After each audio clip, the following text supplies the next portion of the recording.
Hey guys, welcome back to Fantasy Football Endgame. If you've been with us throughout the season, in the preseason, glad to have you as always. If you're new to our channel, hit subscribe and check out all the information down below in the description. There's a lot of ways you can join us through our Discord, and of course, consider supporting us. We're here to help you win. That's our end game. So we've already talked about our favorite boom plays of the week and guys that we must start at running back and wide receiver. Now it's time for the busts. These are some players that we think you should just avoid based on matchup and other factors. So let's get into it. Chris, who's a guy that normally you'd be starting and you're pulling the plug on this week? Well, this one's painful. I don't know if I'm quite pulling the plug on him, and that's Allen Robinson. Man, I mean, you look at the matchup, you see Detroit, you think, I have to start Allen Robinson. And you might have to start Allen Robinson because he's still getting a 25% target share. He's still the clear number one. But this offense is a mess. I think the only thing we can really hope for at this point is that Matt Nagy stops calling the plays. Remember last year, that's kind of what turned this offense around. He gave up play calling duties, and that's when David Montgomery started going off, and this offense got better. We got to hope he puts his ego aside and does it again, because without that, I mean, Allen Robinson's a great player, one of the best wide receivers. I can't believe he's on this list. This is so painful for me, but just can't trust him right now. Can't trust this offense right now. Unless, again, like I said, Matt Nagy comes out some point this week and says, okay, I'm not calling plays. Then you can feel good about it. But until then, I can't trust Allen Robinson. I can't say I'm a Bears fan, but I think I speak for Bears fans. I say they probably hope that Matt Nagy stops being coach of the Bears. And that goes for fantasy football players everywhere too. I think it's time for a change. All right, so I'm going to surprise you with this one. A guy who's been red hot, and you think, man, fire him up each and every week. Doesn't matter the opponent. And I'm going to surprise you and say Derek Carr. So Derek Carr has been lighting it up over 300 yards, well over 300 yards every week so far. That offense, I mean, they're 3-0. It's hard to believe because they've actually played good teams for 3 weeks. But I think it stops here, and not just because of regression and he's due for a bad game. Going against the Chargers, look, this is a division rivalry where historically throughout his career, Derek Carr has just not been good. All right, so, and that goes back to last year. He's only in 14 games against the Chargers, only thrown for 300 yards once, and that was years ago. Didn't do very well. Of course, he missed a lot of last year's game, but still, just he has a hard time. And the Chargers, they're starting to look like sort of a reverse funnel defense. They're giving up a lot through the ground, but not in the air. Quarterbacks, right now, again, it's early, but Chargers allowing the 6th fewest fantasy points to quarterbacks, and they've played some good teams like the Cowboys and the Chiefs. So that secondary is really good. I think that Carr, he might be fine. I wouldn't say he's an absolute must sit, but don't expect another huge game in this matchup. I think that this is going to be a lot closer, a lot more lower scoring than people think. All right, another bust, Chris. Let's hear it. I'm going to go with Mike Davis of the Falcons. Look, he's getting the bulk of the carries. He's getting a decent enough work in the receiving game. But for whatever reason, the Falcons really like Cordell Patterson running into the offensive lineman for, 2 yards a carry. And they're using him a lot in the receiving game, which does make sense. It makes more sense than giving him carries, that's for sure, because he's actually good in the receiving game. And then when you factor in they're going up against a football team, and I talked about it in our must-start wide receivers, how this secondary for the football team is terrible, but this defensive front is still very, very good. I just don't see how Mike Davis really does much this week. I mean, yeah, he might get you at 7-8 points, but I don't see how he gets you any more than that, really. I think if you have other options, you definitely should bench Mike Davis this week. Yeah, and Mike Davis just doesn't look like the guy who's going to be featured enough to be reliable. So bad matchup, you sit him. So I have to say it kind of goes the same way. Look, I admit my mistakes, and I went a little too far on a limb. My love for Damien Harris just overwhelmed me. And I said you start him regardless of matchup, and that was definitely wrong because he was game scripted out completely last week. Only 6 carries because the Patriots were losing, and they didn't run the ball because I guess they couldn't. So they still wound up losing. It didn't do a whole lot passing either, but it was a tough defense, a really tough run defense with New Orleans, and Harris just didn't get involved enough. And he's not a pass catcher, so he did nothing. And you know what? This week, going against Tampa Bay, we said last week, you're going to sit the Rams running backs, whoever it is, against Tampa Bay, and it proved to be a good call there.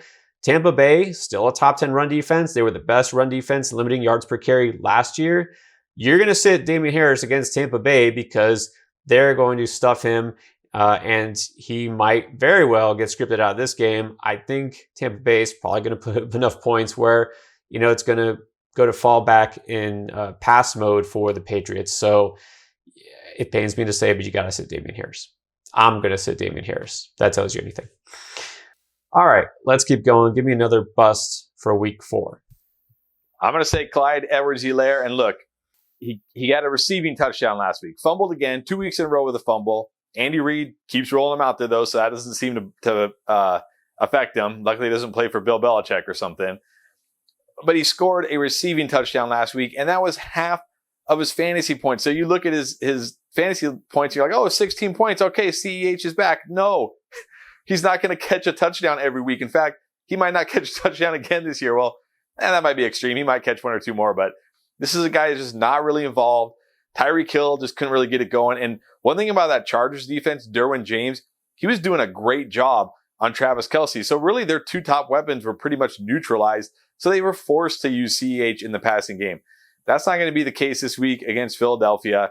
Tyreek Hill, Travis Kelce should have no problem this game. CEH is going to go back to his, 12 carries, 1 or 2 catches. Got to fall into the end zone for you to have any fantasy relevance. I just can't trust him. Definitely a bust in week 4. Yeah, and the CEH truthers, any chance they get, they'll point to his one good game every few weeks and say, it's there. It's not there. All right. Julio Jones. I'm going to go on a limb and say he's a bust this week because I still don't know what's going on after he comes out of week 2, has this monster game. AJ Brown was out almost the entire game in week 3. And what did that do for Julio Jones? Nothing. He wound up with 3 catches on 4 targets.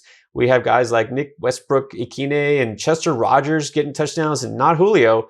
He should have been the guy who benefited the most. We barely saw him. He was only on the field for 50% of the team's snaps, which is really odd considering their main receiver was out. And even more concerning, Mike Vrabel gave some sort of vague answer, as he does after the game, as, oh, we wanted to see how the game flow went and we were saving for something. It didn't even make sense. But there's something up. So I don't know what it is, why they ghost him in week 1, feature him in week 2, and then again, he just disappears when it should have been a blow-up game for him.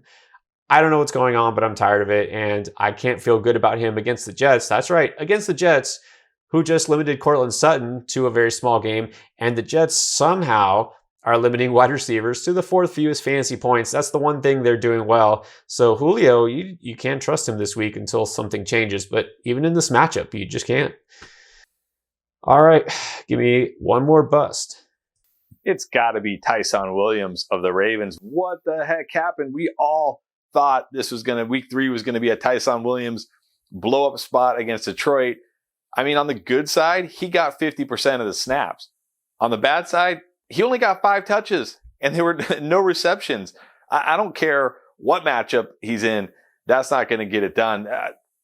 This guy, I mean, he's border. I don't want to say he's droppable because it's the Ravens, and this week he could go out there and get the bulk of the carries. But it looks like this is a full-on committee with Tyson Williams, Latavius Murray, and even Devonta Freeman mixed in. You just cannot trust him in your lineup at all. I don't care who they are playing right now. He has to be on your bench. No chance you can have him in your fantasy lineup in week 4. Yeah, and you definitely don't want him against Denver. I mean, Detroit was a smash spot. This is a bad matchup. For some reason, I don't know why, they just wanted to pass the ball against Detroit. It's weird, but yeah, hard to trust.